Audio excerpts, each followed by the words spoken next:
Hey guys, welcome back to Deepak's Daily Reading. It's Friday the 8th of September and today we're going to be talking about Quip by Annie Duke, which I've continued to read. So there's this concept that has been popularized by, I forget the name, but a division of Google's R&D department. They've got a $3 billion a year fund set up. It, according to the time this book was written, is called X. And it's headed up by a guy called Teller. He's their head of innovation and has helped produce multiple billion-dollar and multiple multi-billion-dollar companies. And within the division, they have this concept of monkeys and pedestals. So a pedestal in this context is something that you knowingly can create that's a problem with a known solution and process.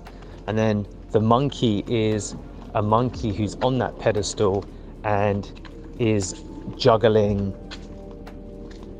torches that are on fire. And the monkey in this context would be the intractable, difficult problem that you don't know as of yet how to solve.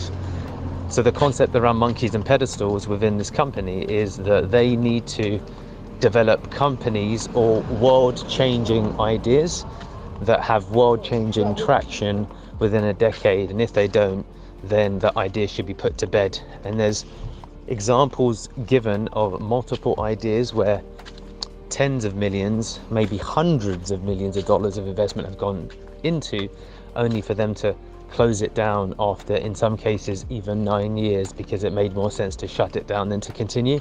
The rationale being that the monkey with the juggling monkey juggling the flaming torches that issue has not been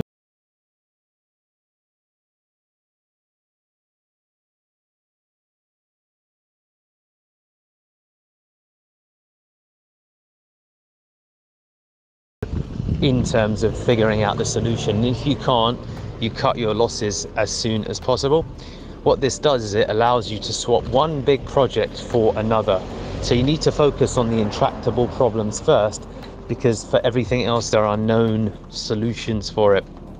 So that was really interesting to think about it in that way. And one of the things to look at is where lies the biggest opportunities in all of the things that we are doing, I am doing, and to understand where then are the most intractable problems, and do they have really easy solutions that just require a little bit of thought, and then where is the biggest opportunity for upside, and based upon those quantums you kill everything else. So just to think out loud, because it's quite a difficult idea, what creates cash flow that funds my life is the agency.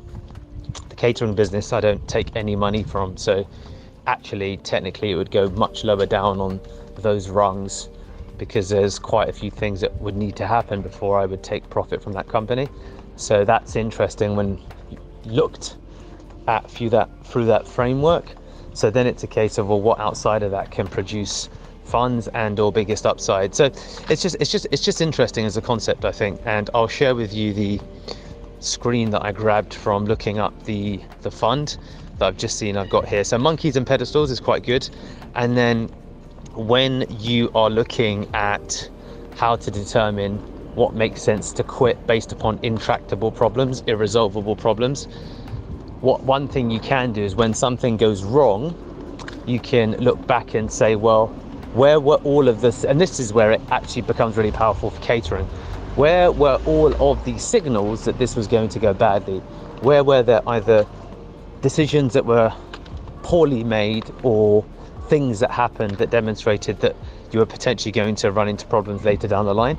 And you then begin to develop a list of these challenges, and that becomes what they consider to be your kill criteria. So the practical example that we have for afternoon tea, which we did for Brompton's recently that didn't go well fundamentally, was that, we have to order our food product from a supermarket store. It's going to be store bought. And if we're unable to, at a minimum, replace the packaging, that becomes kill criteria, meaning you just have to say no to the job because we risk our reputation, which is far worse than risking money. So you develop a kill criteria, that being one of many signals that you would look at.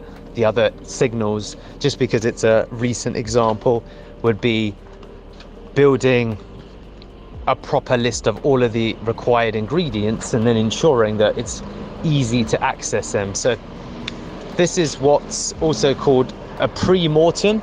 So you look back, you project out if something can go wrong, and then you think, well, what would be all of the signals that this was going to go wrong before it went wrong? So you can look at that, or you can look back at a failure and try and understand, as discussed, where the signals were that this was not going to be a deal or a successful project. And based upon those signals, you develop your kill criteria. So you look at the patterns between the things that went wrong and try to understand what were all of the signals leading up to it. And then it's called deciding. Then you have what's called states and dates. So states are a state of affairs. So this has happened. And then dates, where you attached a fixed timeline for something for you to kill. So it's interesting when thinking under that criteria. I don't quite know in my mind clearly yet how to apply this to different areas of the business. At one level, I think that as I step away from day-to-day runnings of the agency, we can have a state and a date.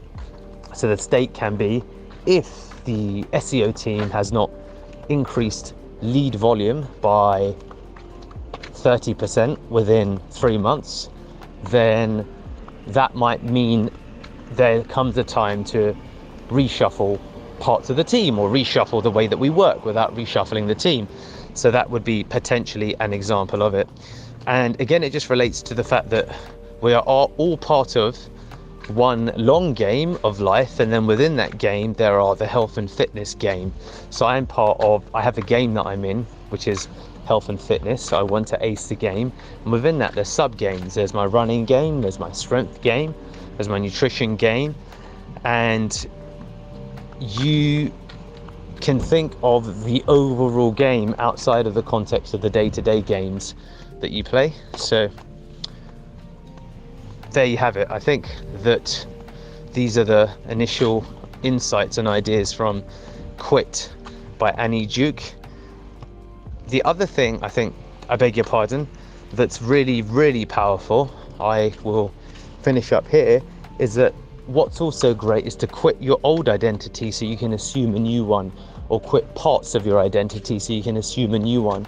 I really, really love this concept. So I quit the idea, for example, that I am an SEO guy so I can assume a new identity as an entrepreneur, and that would lead to a reframing of myself, a commitment to my future self, and it would also then mean the adoption of new behaviors. And that's a transformation I believe I'm already quite the way through, because you can just listen to these voice notes and see that none of the work that I'm doing is in relation to SEO. It's, to be honest with you, predominantly about personal development. And I think that developing a human performance company, developmental psychology, like Benjamin Hardy focuses upon, is clearly where my biggest interests lie. How to refine and optimize total human performance. So that's clearly the success leaves clues. That's clearly what I'm most interested in, because it's reflected in what I read. So it's more so than even entrepreneurship in and of itself, because most of my notes aren't about entrepreneurship, they're about personal development. So yeah, it's interesting, and it's given me again further room for thought as I try and carve a identity for myself. And teaching, training and developing people, I think, really is my true calling. So that would mean quitting some of my old identities as a marathoner, of course you can have multiple identities, but one needs to rise to the top. So something for me to think about, a Tony Robbins type reframe, rebuild. There you have it. Quit. by Annie Duke and my thoughts on it. Hey guys, it's Deepak Shukla here.